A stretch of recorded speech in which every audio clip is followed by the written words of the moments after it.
You, a great deal of your work, of course, are aware of the fact that in your early work, you were, to some, at least, in association with Dr. Sigmund Freud. And I know it would be of great interest to many of us to hear a little bit about how you happened to hear of Dr. Freud and how you happened to become involved with some of his work and ideas. Well, as a matter of fact, it was in the year 1900, in December, soon after Freud's book about dream interpretation had come out, that I was asked by my chief, Professor Bleuler, to give a review of the book. I studied the book very attentively, and I didn't understand many things in it, which weren't clear at all to me. But from other parts, I got the impression that this man really knew what he was talking about. And I thought that this is certainly a masterpiece, full of future. Yes. I had no idea then of ideas of my own. I was just it was just when I began my career as an assistant in the psychiatric clinic. And then I began with experimental psychology or psychopathology. I applied the experimental association method by and the same that has been applied in Krappelin's psychiatric clinic in Munich. And I had the results, and that there is a reaction, a certain reaction to a stimulus world. That is more or less uninteresting. But the interesting thing is why people could not react to certain stimulus worlds, or in an entirely inadequate way. And then I began to study these places in the experiment where the attention or the capability, apparently, of the test person began to waver or to disappear. And I found soon out that it is matter of intimate personal affairs people were thinking of, or which were in them, even if they momentarily did not think of them, when they were unconscious, with other words, that nevertheless an inhibition came from the unconscious and hindered the expression in speech. Yes. And then I, in examining all these cases as carefully as possible, I saw that it was matter of what Freud called repressions. Yes. I also saw what he meant by symbolization. And then I wrote a book about the psychology of dementia precox, it was called, now schizophrenia. Yes. And I sent the book to Freud and wrote to him about my association experiments and how they confirmed his theory thus far. Yes. And that is how it began, my friendship with Freud began. Yes. Now, one of the, of course, very fundamental ideas in the original psychoanalytic theory was Freud's conception of libido as sort of a broad psychic sexual energy. Well, you see, in the beginning, I had naturally certain prejudices against his conceptions. And after a while, I overcame them. I could do that from owing to my biological training. Yes. And I could not deny the importance of the sexual instinct, you know. Yes. But later on, I saw that it was very one-sided. Because, you see, man is not only governed by the sex instinct, there are other instincts as well. For instance, in biology, you see, the nutritional instinct is just as important as the sex instinct. Also, in primitive societies, sexuality plays a role much more than food. Food is the all-important interest and desire. Yes. Sex, that is something they can have everywhere. They are not shy. But the fruit is difficult to obtain, you see? Yes, yes. And so it is the main interest. Yes. And then in other societies, for instance, in civilized societies, the power drive plays a much greater role than sex. Yes. For instance, there are many big businessmen who are impotent even, because their whole energy is going into money making. Yes. Or dictating the laws to everybody else. That's much more interesting than affairs with women. So, you see, the inferior Dr. Adolf, the younger, the weaker, naturally had a power complex. Yeah. He wanted to be the successful man. Freud was a successful man. He was on top, and so he was interested only in pleasure, in the pleasure principle, and while Adolf was interested in the power drive. Sure enough. I see. In other words, you feel that it's sort of a function of his own personality to some degree. Yeah, it is quite natural. You see, it is one of the two ways how to deal with reality. Either you make reality an object of your pleasure, if you are powerful enough already, or you make it an object of your desire to grab it. Yes, yes. Now, of course, some observers have thought that perhaps the patients that Dr. Freud saw in Vienna of this period were often individuals who were repressed sexually. Oh, yes. And perhaps that so many of these patients having been of this type, that this may have been one thing that sort of reinforced Dr. Freud's ideas. Well, that is certainly so, that in the end of the Victorian age, there was a reaction going over the whole world against the taboos, the sex taboos, as one called them. One didn't understand anymore properly why or why not. And Freud belongs into that time, a sort of liberation of the mind of such taboos. The research comes to the question of the unconscious. There things become necessarily blurred, because the unconscious is something which is really unconscious. And so you have no object, you see nothing. No. You only can make inferences, you know. And so we have to create a model of this possible structure of the unconscious, because we can't see it. Now, you see, he came to the concept of the unconscious chiefly on the basis of the same experience I had made in the association experiment, namely that people reacted. They said things, they did things without knowing that they did it or said it. And this is something you can observe experimentally in the association experiment, where people cannot remember afterwards what they did or what they said in the moment where the stimulus word hits the complex. With the reproduction, in the so-called reproduction experiment, you go through the whole list, and you will see that the memory fails where there was a complex reaction.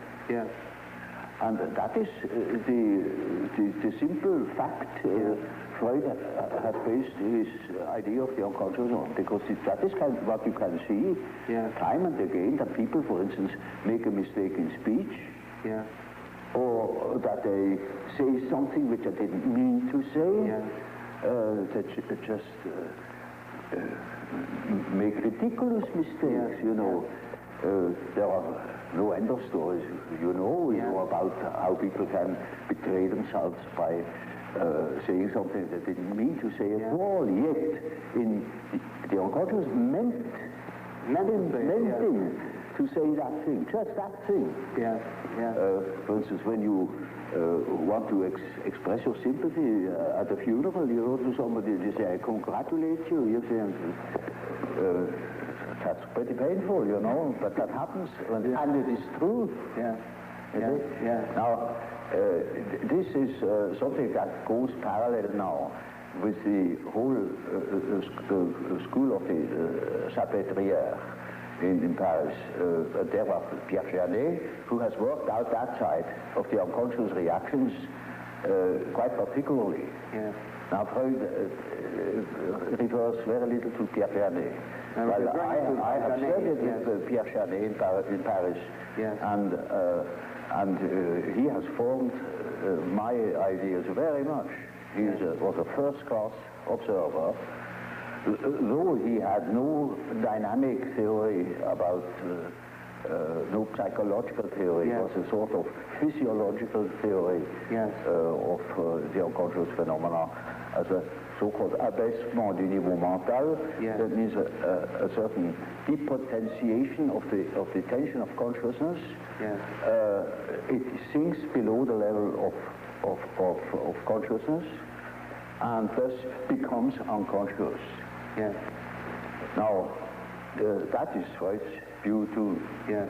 Only he says it sinks down because it is helped, it is repressed yes. from above. Yes. Yes. Then that was my first point of difference with Freud. Yes. I say there are cases in my observation where there was no repression from above, but the thing itself withdrew. Yes. Those contents that became unconscious had withdrawn all by themselves. Yes. They were not repressed. Yes. On the contrary. Yes. Yes. They had a certain autonomy. There I discovered the concept of autonomy. Yes. And that these contents that disappear have the power to move independently from my will. Either they appear when I want to say something definite, they interfere and say and speak themselves instead of what I wanted to say. Yes. Or they make me do something which I didn't want to do at all. Or they withdraw in the moment where I want to use them. Yes. They certainly disappear. One of the most extreme views that we have, or one of the very men that you knew around Dr. Freud, we mentioned a moment ago, Otto Rank. He spoke of the birth trauma. He said the actual trauma of being born would leave a very powerful impact on the ego and show itself throughout the life of the person. Yeah, I should say this is very important for an ego, that it is born. Yeah. Otherwise it wouldn't be. And this is highly traumatic, you know, yes. When you fall out of heaven. But you take literally Otto Rank's position of the trauma as having, you might say, a psychological effect? Don't you see, this is an event that happens to everybody that exists, that once has been born. So everybody is born, has undergone that trauma, so the word trauma has lost its meaning. I see. So, because it is a general fact, which you cannot say it is a trauma. Yes. It is just a fact. Yes, yes, I see. You see, because you cannot observe psychology that hasn't been born. Yes. Only then you could say what the birth trauma is. Yes. And then, until then you cannot even speak of such a thing. Yes. It's just a lack of epistemology. Now, Dr. Jung, we've been talking about the early oral level, and as you pointed out, you want to look at it rather literally as sort of a hunger drive or a drive for nutrition. Now, another rather fundamental point in development of the ego, as the more or less orthodox psychoanalytic view follows, is that there is then, this is followed by another critical level, an anal level development. Well, one can use such terminology because it is a fact that children are exceedingly interested in all orifices of the body and they are doing all sorts of disgusting things, you know. Yeah. And sometimes this such a peculiarity keeps on into later life, you know. It is quite astonishing what you can hear in that respect. Now, it is equally true that people who have such preferences also develop a peculiar character. In early childhood, a character is already there. You see, the child is not born tabula rasa, as one assumes. Yes. The child is born as a high complexity, Yes. with existing determinants that never waver for the whole life, and that give the child his character already in the earliest childhood. A mother recognizes an individuality of her child, and so if you observe carefully, you see the tremendous difference even in very small children. And these peculiarities express themselves in every way. So first, the peculiarities express themselves in all childish activities, in the way how it plays, in the things it is interested in. There are children who are tremendously interested in all moving things, and in movement chiefly. All the things you see that affect the body. And so they are interested in what the eyes do, what the ears do, how far you can bore into the nose with your finger, you know. They will do the same with their anus. They will do with their whatever they please with their genitals, you know. These interests express themselves in a typically childish way in children, and later on they express themselves in other peculiarities, which are still the same, but it doesn't come from the fact that they once have done such and such a thing in childhood. It is the character that is doing it. There is a definite inherited complexity. And if you want to know something about possible reasons, you must go to the parents. So in any case of a child's neurosis, I go back to the parents and see what there is going on, you know, because children have no psychology of their own, literally taken. They are so much in the mental atmosphere of the parents, so much en participation mystique with the parents. Yes. They are imbued by the paternal or maternal atmosphere, and they express these influences in their childish way. So, for instance, take for instance an illegitimate child. They are particularly exposed to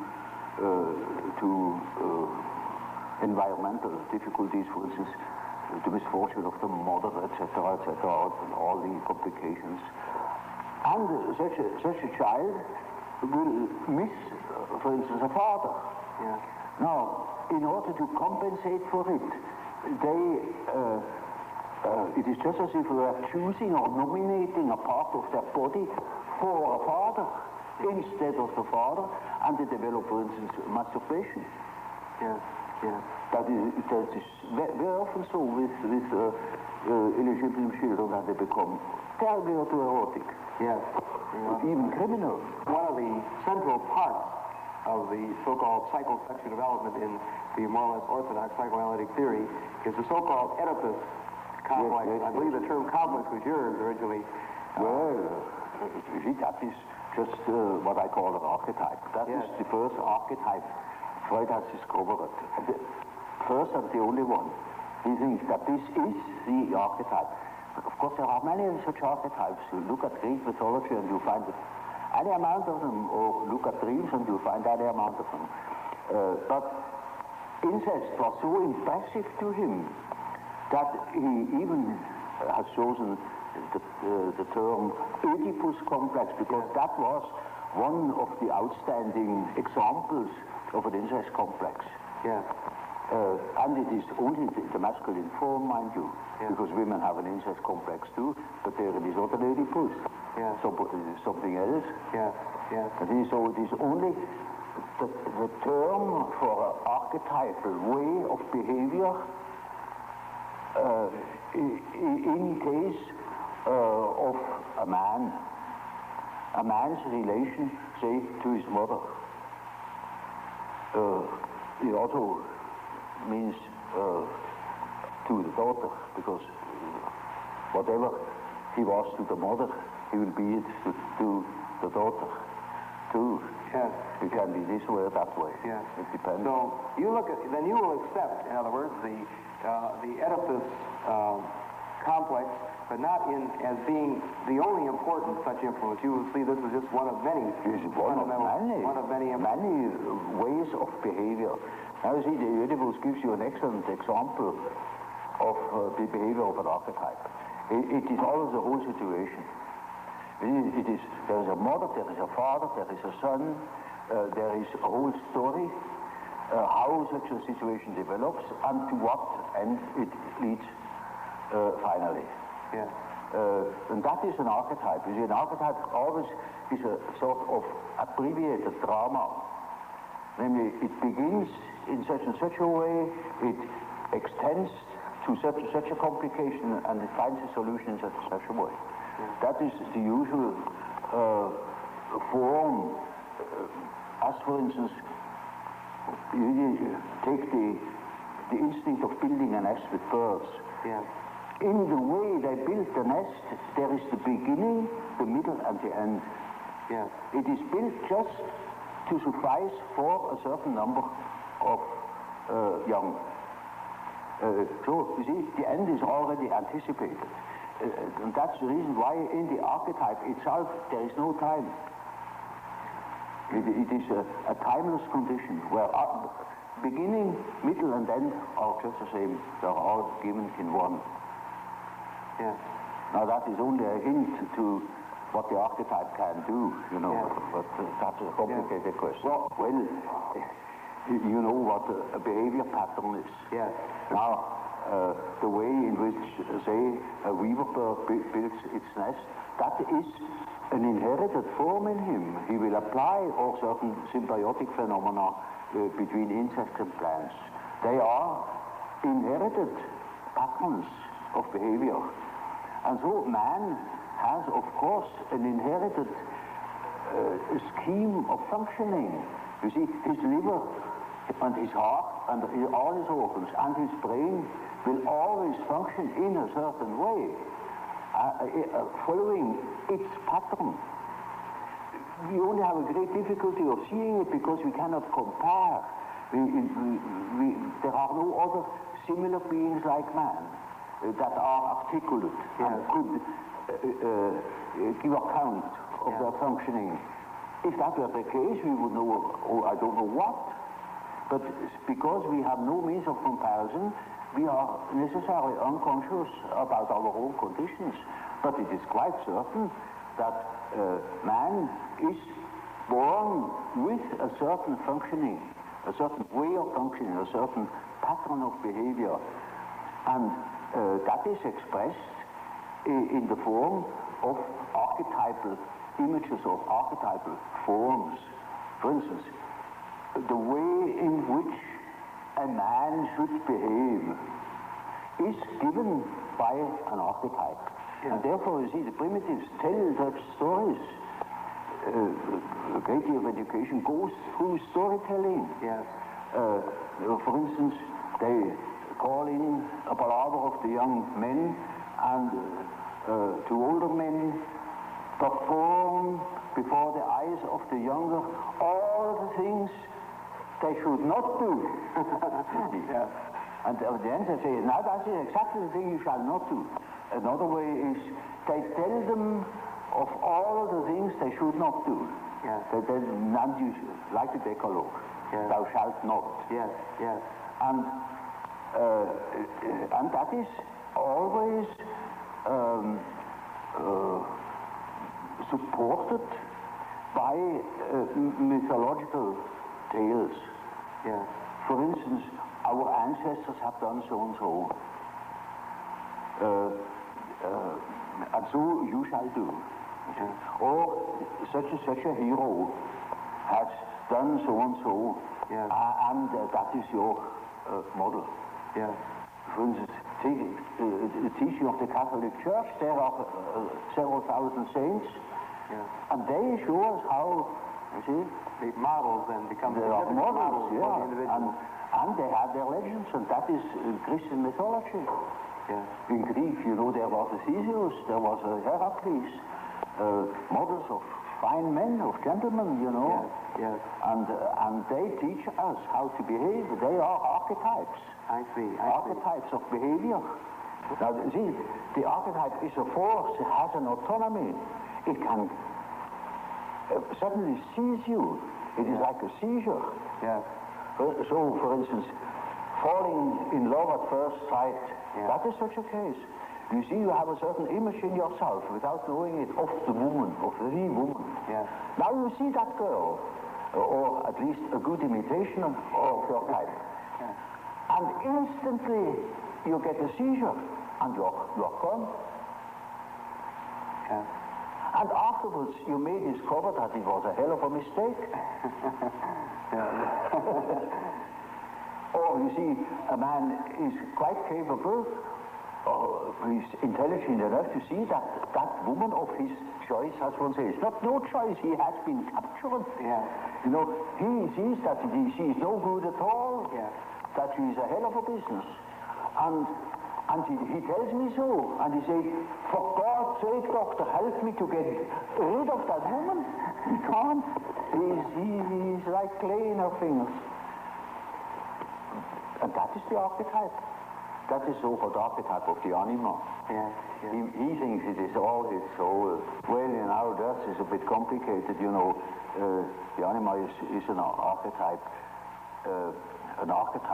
form expressing the fact that a man has a minority of feminine or female genes. Yes. And that is something that doesn't disappear in him, that is constantly present, and it works as a female in a man. Therefore, already in the 16th century, the humanists have discovered that man has an anima. I see. And that each man carries his female with himself, they say it. Yes. And so you That's not a modern invention. Yes. So now you see. The same is the case with the animus. That is a masculine image in a woman's mind, which is not sometimes quite conscious, sometimes it is not conscious, but it is called into life the moment that woman meets a man who says the right things. I see. And then because he said it is all true, and he is the fellow. Yes. No matter what he is. Yes. So, to infer something... Those are particularly well-founded archetypes, those two. And there you can lay hands on the basis, as it were, of the archetype. They are exceedingly well-defined. Dr. Jung, we have been discussing in some detail some of the factors in the development of the personality of the individual, and you have very kindly elaborated for us on some of your fundamental concepts. I wonder if you would mind telling us a little bit about how you construe this term, persona. Well, this is a practical concept we need in elucidating people's relation. I noticed with my patients, particularly with people that are in public life, that they have a certain way of presenting themselves. For instance, take the doctor. He has a certain way. For instance, he has good bedside manners, and he behaves as one expects a doctor behaves. He may even identify himself with it and believe that he is what he appears to be. Yes. He must appear in a certain form unless people don't believe that he is a doctor. And so when he is a professor, he's also supposed to behave in a certain way so that it is plausible that he is a professor, you know. So the persona is partially the result of the demands society has. And on the other side, it is a compromise with what one likes to be, or with what, or as one likes to appear. Say. Yes. Take, for instance, a parson. He also has his particular manner, and as corresponding to the general expectation, and he behaves also in another way, combined with his persona that is forced upon him by society in such a way that also his fiction of himself, his idea about himself, is more or less portrayed or represented. So the persona is a certain complicated system of behavior which is partially dictated by society and partially dictated by the expectations or the wishes one nurses oneself. Yes. Now, this is not the real personality, in spite of the fact that people will assure you that that is all quite real and quite honest, yet it is not. Yes. Now, such a performance, or say, the performance of the persona is quite all right as long as you know that you are not identical with the way in which you appear. Yes. But if you are unconscious of this fact, then you get into times very disagreeable conflicts. Namely, people can't help noticing that at home, for instance, you are quite different from what you appear to be in public. Yeah. And people who don't know it stumble over it in the end. They deny that they are like that, but they are like that. They are it. And then you don't know, now, which is the real man? Yes, yes. Is he the man as he is at home or in intimate relations, or is he the man that appears in public? It is a question of Jekyll and Hyde. Yes. Often. It is such occasionally there is such a difference that you would almost be able to speak of the double personality. Yes. And the more that is pronounced, the more people are neurotic. Yes. They get neurotic because they have two different ways. They contradict themselves all the time, and in as much as they are unconscious of themselves, they don't know it. They think they're all one. Everybody sees that there are two. Yeah. And some know him only from one side, so others know him only from the other side. And then there are situations that clash, because the way you are creates certain situations with people in relations, and these two situations don't chime in. They are just dissonances. Yes, yes. And the more that is the case, the more the people are neurotic. Now, you also use the term self. Yes. Now, the word self, then, would this have a different meaning than, say, ego? Oh, yes, oh, quite, oh, yes. You see, when I say self, then you must not think of I, myself, because that is only your empirical self, and that is covered by the term ego. Ego, yes.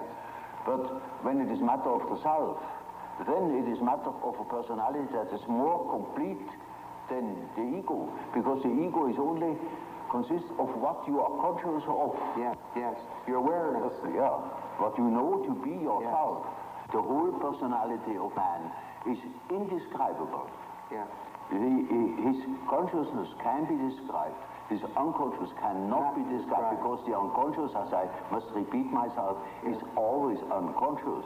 Yeah. And it is really unconscious, but really does not know it. Does not know about it. And so we don't know our unconscious personality. We have hints, we have certain ideas, but we don't know it really. Nobody can say where man ends. That is the beauty of it, you know. Yeah. It's very interesting. Yeah. The unconscious of man can reach God knows where. There we are going to make discoveries. Yeah, yeah. Now, another set of ideas center around the terms introversion and extraversion. It is simply practical, because there are certain people who definitely are more influenced by their surroundings than by their own intentions. While there are other people who are more influenced by the subjective factor. Now you see, the subjective factor, that's very characteristic, was understood by Freud as a sort of pathological autoerotism. Yes, yes. Now this is a mistake. You know, we have, the psyche has two conditions, two important conditions. The one is the environmental influence, yes. and the other is the given fact of the psyche as it is born. The psyche is by no means tabula rasa. We are a definite mixture and combination of genes, and they are there from the very first moment of our life. And they give a definite character, even to the little child. And that is the subjective factor, looked at from the outside. Now, if you look at it from the inside, then it is just so as if you would observe the world. Yes. When you observe the world, you see houses, you see the sky, you see tangible objects. But when you observe yourself within, you see moving images. Yes. A world of images, generally known as fantasies. Yet these fantasies are facts. You see, it is a fact that a man has such and such a fantasy. And it is such a tangible fact, for instance, that when a man has a certain fantasy, another man may lose his life. Or a bridge is built. These houses were all fantasies.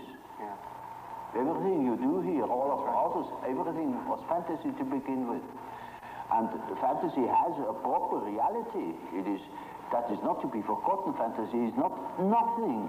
It is, of course, not a tangible object, but it is a fact, nevertheless. It is, a form of energy. Despite the fact we can't measure it.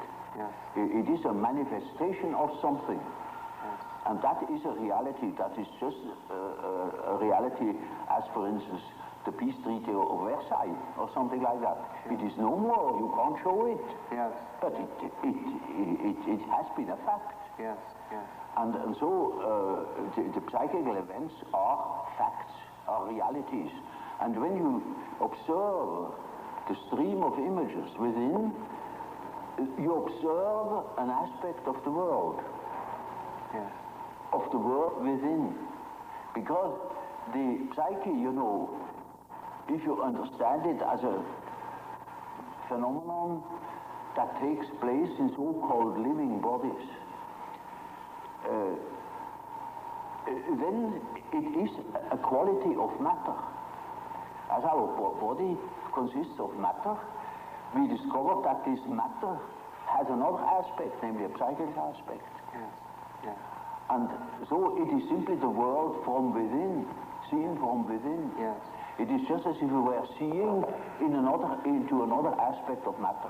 And so, you see, the man who is going by the external world, by the influences of the external world, say society or perceptions, sense perceptions, thinks that he is more valid, you know, because this is valid, this is real.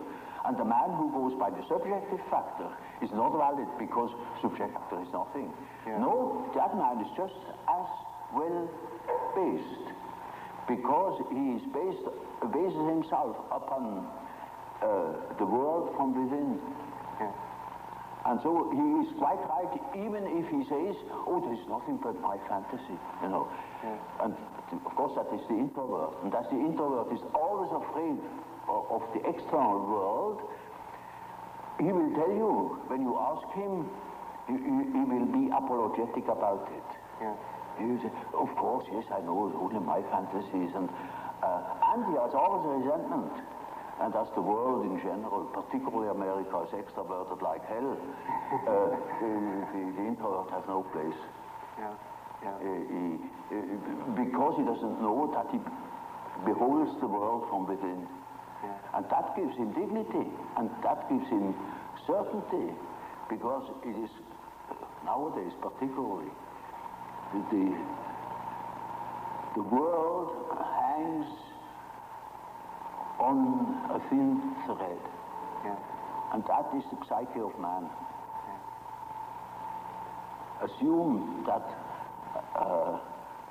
certain fellows in Moscow lose their nerve or their common sense for a bit, and the whole world is in fire and flames. Yeah, yeah. You see? It is, nowadays we are not threatened by elementary catastrophes. There is no such thing as an H-bomb. Yeah. That is all man's doing. Yeah. We are the great danger. The psyche is the great danger. What if something goes wrong with the psyche? Yeah. Yeah. You see? And so you see, it is demonstrated to us in our days what the power of the psyche is of man, how important it is to know something about it, but we know nothing about it. Nobody would give credit to the idea that the psychical processes of the ordinary man have any importance whatever. One thinks, oh, he has just what he has in his head. It is all from his surroundings. He's taught such a thing, believes such a thing. And particularly if he's well housed and well fed, then he has no ideas at all. Yeah. And that's the great mistake. Yeah. Because he is just that as which he is born, and he is not born as tabula rasa, but as a reality. Would you perceive the world being made up of only people or extreme introverts and people that are extreme extroverts? Well, Bismarck once said,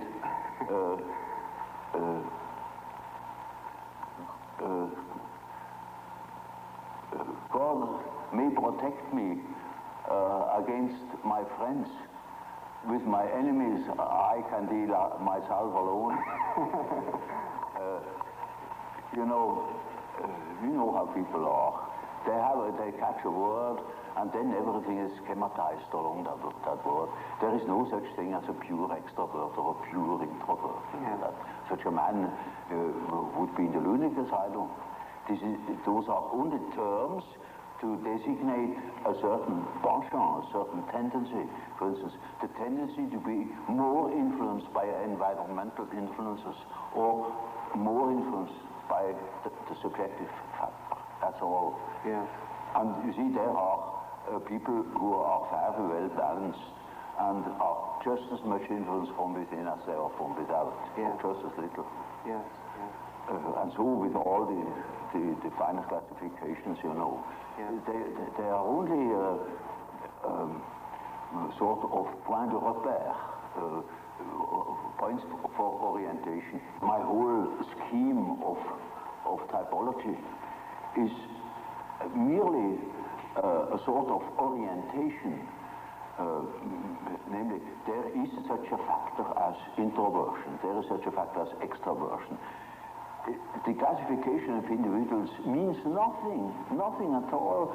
This is only the instrumentarium, yes. For the practical psychologists, yes. To explain, for instance, a husband to a wife, or vice versa. For instance, it is very often the case, one could almost say, it is almost the rule, but I don't want to make too many rules in order not to be schematic, yeah. That an introvert marries an extrovert for compensation, or another type marries the counter type to complement himself, for instance. Well, Dr. Jung, of course, tied in with your typology and quotation marks of introversion and extroversion, we, of course, know of your concepts of thinking, feeling, sensation, and intuition. Well, there is quite a simple explanation of these terms, and it shows at the same time how I arrived at such a typology. Namely, sensation tells you that there is something. Thinking, roughly speaking, tells you what it is. Feeling tells you whether it is agreeable or not, to be accepted or not, accepted or rejected. Yes. And intuition, now there is a difficulty. Yes.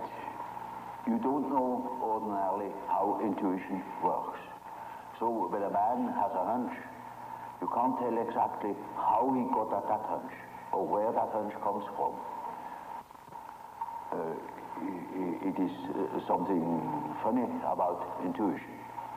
I will tell you a little story. I had two patients. The man was a sensation type, and the woman was an intuitive type. Of course, they felt attraction.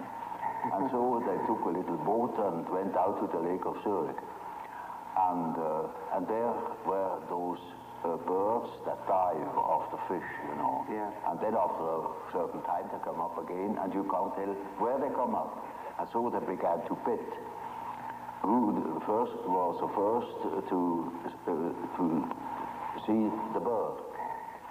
Now, you would think that the one who observes reality very carefully, the sensation type, would of course win out. Yeah. Not at all.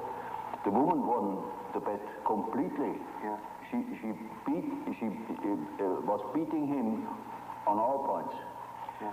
Because by intuition she knew it before. I see. Now, how is that possible? Yeah. Well, sometimes, you know, you can really find out how it works by finding the intermediate links. You see, it is a perception by intermediate links, and you only get the result of that whole chain of associations. Yes.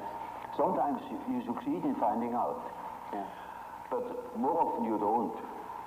So my definition is, intuition is a perception by ways or means of the unconscious. That is as near as I can get. Now this is a very important function, because when you live under primitive conditions, a lot of unpredictable things are likely to happen. Yes. And there you need your intuition, because you cannot possibly tell by your perceptions, by your sense perceptions, what there is going to happen. For example, more specifically, what would be an example or a difference between an intuitive extrovert and an intuitive introvert? Well, you know, you have chosen a somewhat difficult case, you know, because one of those difficult types is the intuitive introvert. Yeah, you know. I have. The intuitive extrovert you find among hunters, bankers, gamblers. Yes. That is quite understandable. Yeah. But the introvert the introverted variety is more difficult, because he has intuitions as to the subjective factor, namely the inner world. Yeah. And of course that is now very difficult to understand, because what he sees are most uncommon things, and he doesn't like to talk of them. Yeah. If he's not a fool, because he would spoil his own game by saying what he sees, because people won't understand it. Yeah. For instance, once I had a young woman, about 27 or 8, and her first words were, when I had seated her, she said, "You know, doctor, I come to you because I have a snake in my abdomen." I said, "What?" Yes, a snake, a black snake, coiled up right in the bottom of my abdomen. And I must have made a rather bewildered face at her. And she said, "You know, I don't mean it literally, but I should say it was a snake. It was a snake." You see? Now, you see, our further conversation a little later was that she said, that was about in the middle of our treatment, that only lasted for 10 consultations. She had foretold me, "I come 10 times, and then it's all right." I said, "How do you know?" "Oh, I got a hunch," she said. Yeah. And really, about the 5th or 6th hour, she said, "Doctor, I must tell you, the snake has risen. It is now about here. hunch. And then on the 10th day, I said, now, this is our last hour. And do you feel cured? And she said, beaming, she said, you know, this morning, it came up and came out of my mouth, and the head was golden. And those were her last words. Now, you see, that same girl, when it comes to reality, she came to me because she couldn't hear the step of her feet anymore. Yeah. Because she walked on air. Yeah. Literally. Yeah. She couldn't hear it, and that frightened her. And then she came to me, asked her for her address. And then she said, oh, pension so-and-so. Well, it is not just called pension, but it is a sort of pension. And it is, I never had heard of it. Yeah. And I said, now, I'm curious, I never have heard of that place. Well, it's a very nice place, she said. Curious enough, there are only young girls there, very nice and very lively young girls. And they have a merry time, and often wish they would invite me to their merry evenings. And I said, but they amuse themselves all alone. Said, oh no, there are plenty of young gentlemen coming in, and they have a beautiful time, but they never invite me. It turned out that it was a private brother. Yes. And she was a perfectly decent girl, you know, of a very good family. Not from here. She had found that place, I don't know how. And she was utterly unaware that those were all prostitutes. I said, for heaven's sake, you fell into a very dark place. You hastened to get out of it. You see, that was her sensation. Yeah. She didn't see reality, but she had hunches like anything, and they came off. Yeah. Now, you see, such a person cannot possibly speak of her experiences. Yes. Because everybody would think she's absolutely crazy. Yeah. I myself was quite shocked when I thought, for heaven's sake, is that case a schizophrenia? Yeah. Yeah. Because you don't hear that kind of speech. Right. But she assumed that the old man, of course, knows everything, and he even doesn't understands such kind of language. So you see, if when the intuitive, the introverted intuitive would speak what he really perceives, then practically nobody would understand it. He would be misunderstood. And so they learn to keep things to themselves. And you hardly ever hear them talking of these things. That is a great disadvantage.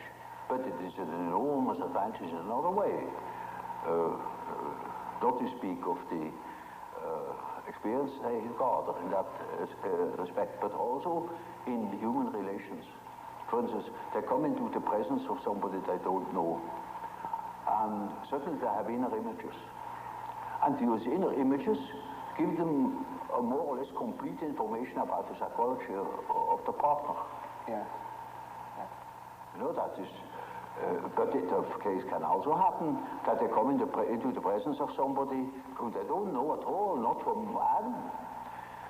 And they know an important piece out of the biography of that person. Yes, yes. And are not aware of it. And tell the story. Yes. And then the fat is in the fire. Yeah, that's right. You see?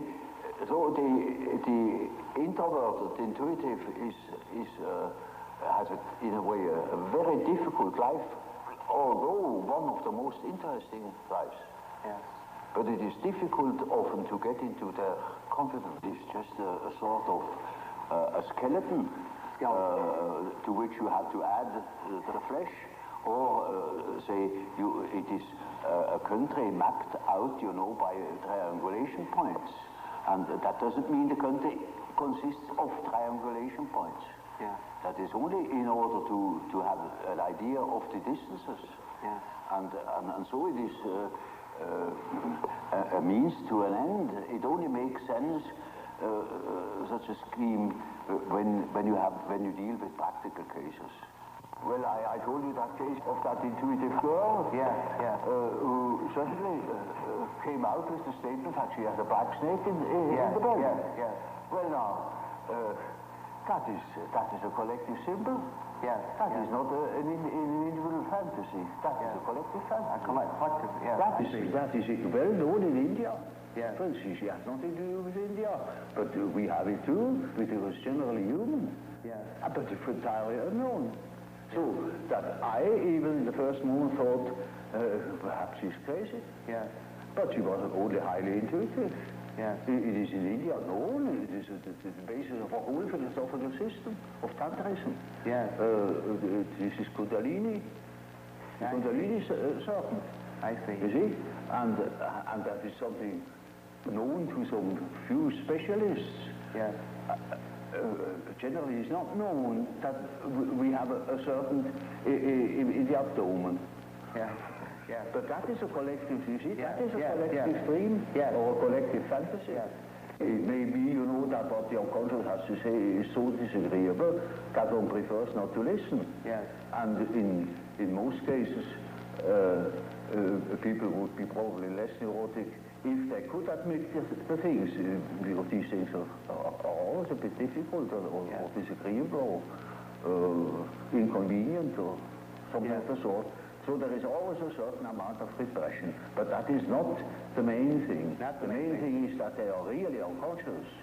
And you see, if you are unconscious about certain things that ought to be conscious, then you are dissociated.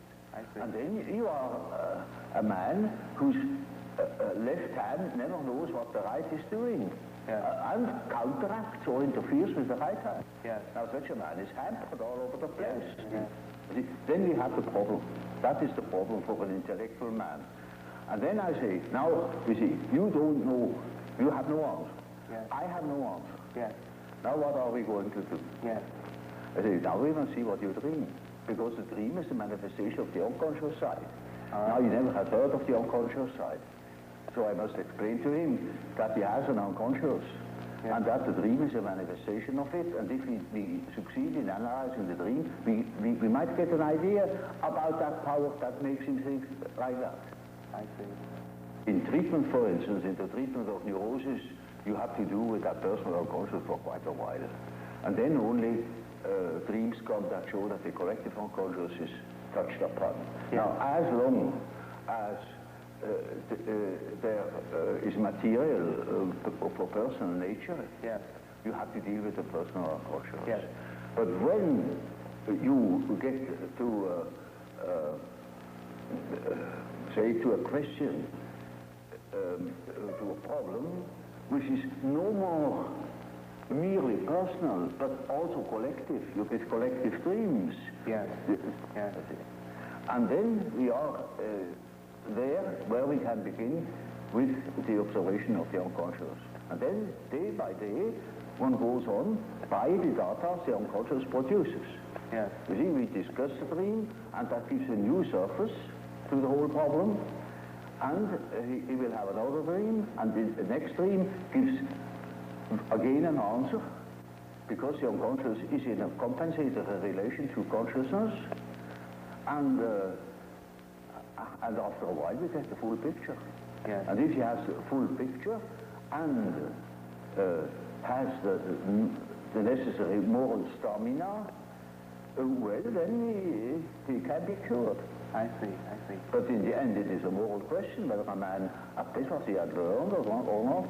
There is a sort of typical way in which the integration of consciousness takes place. Namely, the average way is that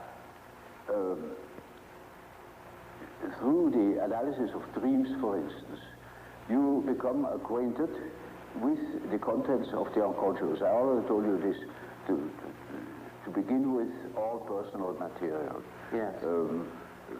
subjective questions, questions of the individual's difficulties in adapting to environmental conditions, and so on. Yes. Now, it is a regular observation that when you talk to an individual, and this individual gives you insight into its inner preoccupations, interests, emotions, in other words, hands over his personal complexes, then you get slowly and nilly-willy into the situation of a sort of authority. Yeah. You become a point of reference. You know you are in possession of all the important items in a person's development. I remember, for instance, I analyzed a very well-known American politician, and he told me, any amount of the secrets of his trade. And suddenly he jumped up and said, "By God, what have I done? You know, you get $1 million for what I have told you now." And I said, "Well, I'm not interested. You can sleep in peace. I shall not betray you. I'll forget it within a fortnight." Now, you see, that shows that the things people hand out are not merely indifferent things. When it comes to something important, emotionally important, then they hand out themselves. They hand out a big emotional value, as if they were handing over a large sum, as if they were trusting you with the administration of their estate. Yes. And they're entirely in your hands. Yes. Often, I hear things that could ruin those people, utterly perfectly ruined. Or it would give me, if I should have any blackmailing tendencies, unlimited power to blackmail them. Now, you see, that creates an emotional relationship to the analyst. And that is what Freud called the transference. Yes. Which is a central problem of analytic psychology. It is just so as if these people had handed out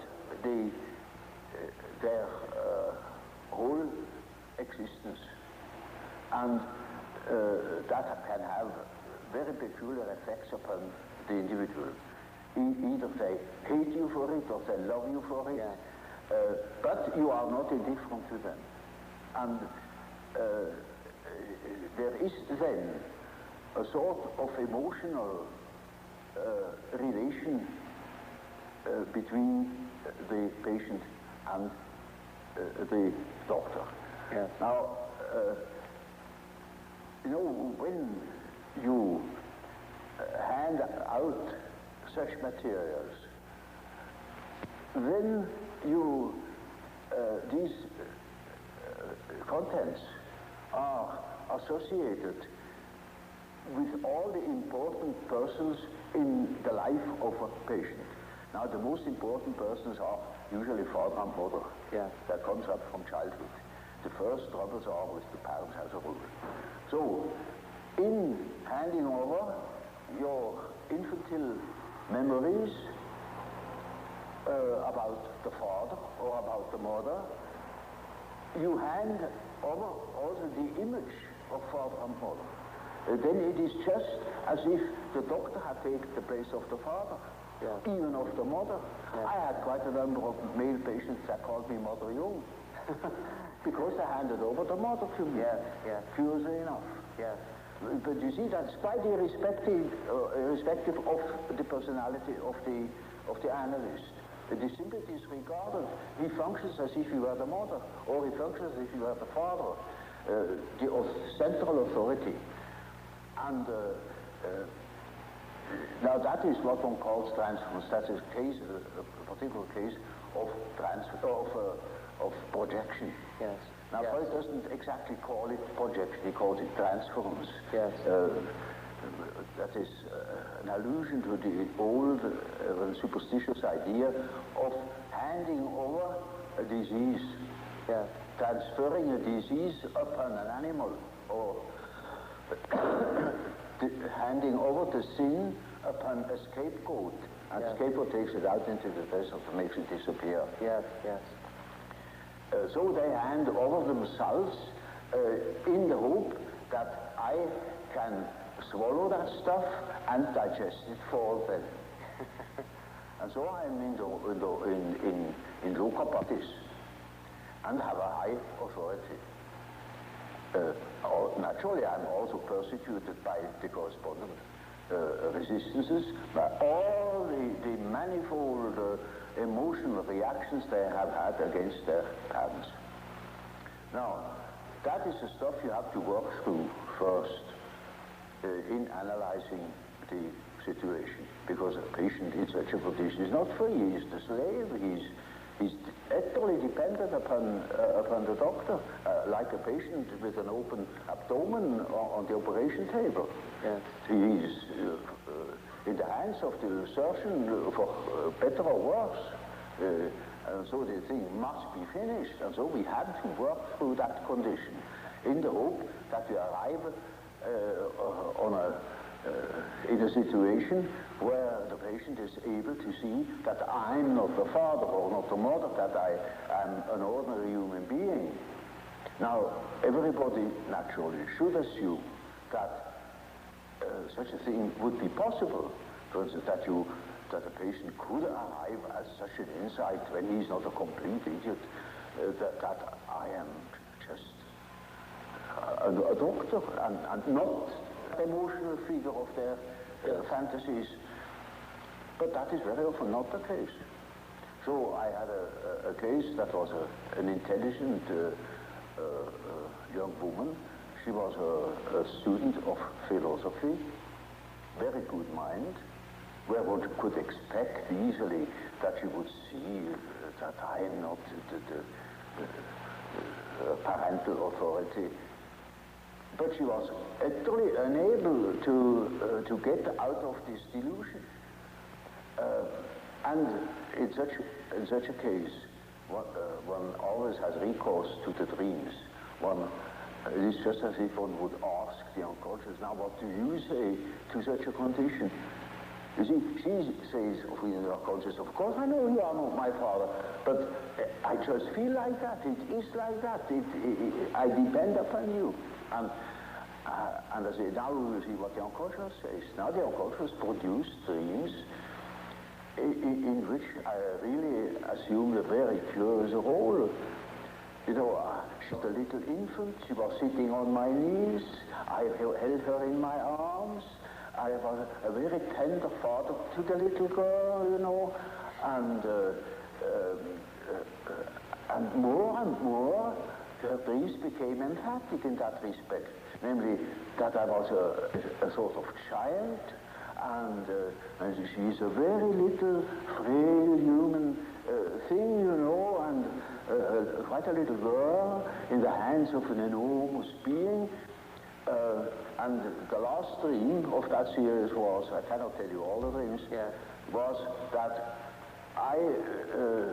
it was out in nature. I stood in a field of wheat, an enormous field of wheat that was ripe for harvest. And I was a child. And I held her in my arm like a baby. And the wind was blowing over that field of wheat. Now, you know, when the wind is blowing over wheat field, these waves in the wheat field. Yes. And with these waves, I swayed like that, putting her as if it were to sleep, you know. And she felt as being in the arms of a god, of the Godhead. And I thought, now the harvest is ripe, and I must tell her. And I told her, you see, what you want and what you project into me, because you are not conscious of it, is you have the idea of a deity. You don't possess. Therefore, you see it in me. Yes. That clicked. Because, you know, she had a rather intense religious education. Of course, it all vanished later on. Yeah. And something disappeared from her world. Her world became merely personal, and that religious conception of the world was non-existent, apparently. But, you see, the idea of a deity is not an intellectual idea. It is an archetype. It's an archetypal idea. Therefore, you find it practically everywhere under this or another name. You know, even if it has the name Mana, it is an all-powerful, extraordinary effect or quality, even if it's not personal at all. And so she suddenly became aware of an entirely heathenish image. Yes. That comes fresh from the archetype. She had not the idea of a Christian God or of an Old Testament Yahweh. It was a heathenish God. You see, a God of nature, of vegetation. He was the wheat himself. He is the spirit of the wheat, the spirit of the wind. And she was in the arms of that Newman. No.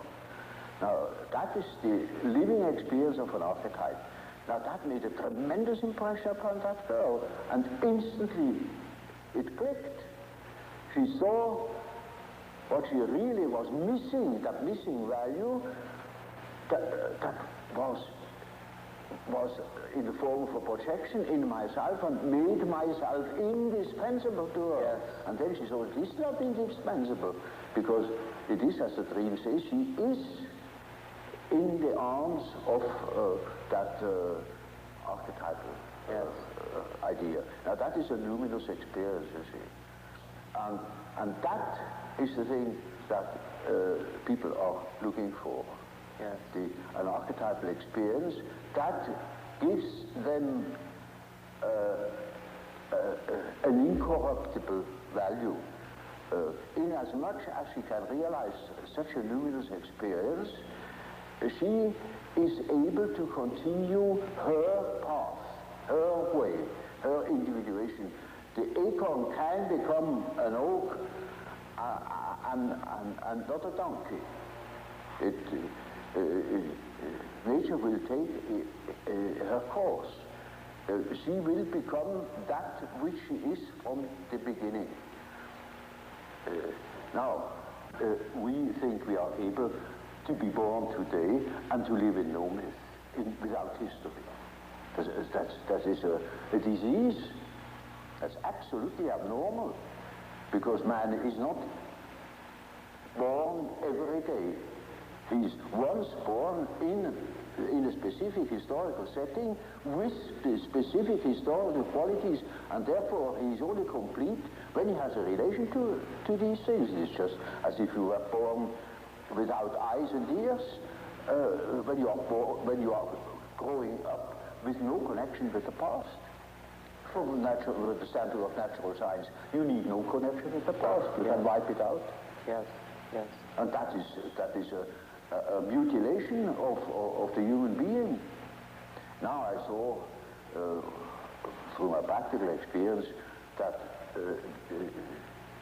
this kind of proceeding had a most extraordinary therapeutical effect. And so, you see, in our days, we have such and such view of the world, such and such a philosophy. But in the unconscious, we have a different one. And that we can see through the example of the alchemistic philosophy that behaves towards the medieval consciousness exactly like the unconscious behaves to ourselves. And we can construct or even predict our the unconscious of our days when we know what it has been yesterday. Now that is, with a few words, the development of my ideas.